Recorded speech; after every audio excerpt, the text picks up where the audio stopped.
کہ یہ جو ہندوستان سے آزادی حاصل کرنا یہ ہمارا پیدائشی اور بنیادی حق ہے۔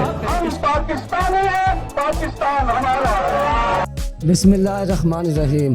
السلام علیکم دوستو، کشمیر میں تحریک آزادی کے لیے ایک توانا آواز اور بزرگ کشمیری لیڈر سید علی شاہ گیلانی وفات پا گئے ہیں، اور ان کی وفات پر ایک شاعر نے انہیں ایک خراج عقیدت پیش کیا ہے، وہ آپ کی نظر پیش کرتے ہیں۔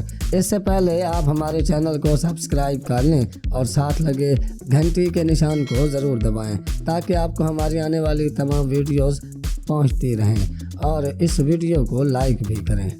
شاعر کہتا ہے کہ فضا پہ چھائی ہوئی سیاہی بتا رہی ہے، کہیں کوئی آخری ستارہ چمک رہا تھا، وہ بجھ گیا ہے، وہ بجھ گیا ہے جو ظلمتوں میں بھی روشنی پر ڈٹا رہا تھا، کہ جب بڑے نامدار سورج بجھے پڑے تھے، وہ ایک اکیلا نحیف شعلہ کھڑا رہا تھا۔ ستم کے موسم میں اپنے قاتل کے منتظر جب خود اپنی قبروں میں سر جھکائے پڑے ہوئے تھے، کہ جب زبانیں خود اپنے پیرے پہ جاگتی تھیں، وہ بولتا تھا۔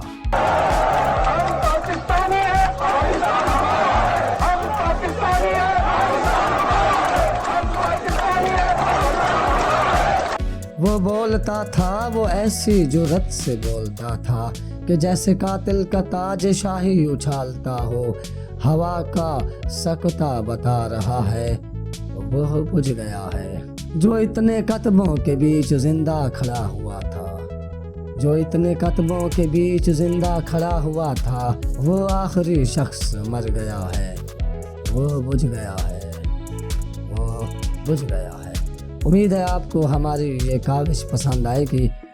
آپ ہمارے اس چینل کو سبسکرائب کر لیں اور ساتھ لگے گھنٹی کے نشان کو ضرور دبائیں، اور سید علی شاہ گیلانی کو خراج عقیدت ضرور پیش کریں۔ اپنا اور ہمارے اس چینل کا خیال رکھیے گا۔ اللہ حافظ۔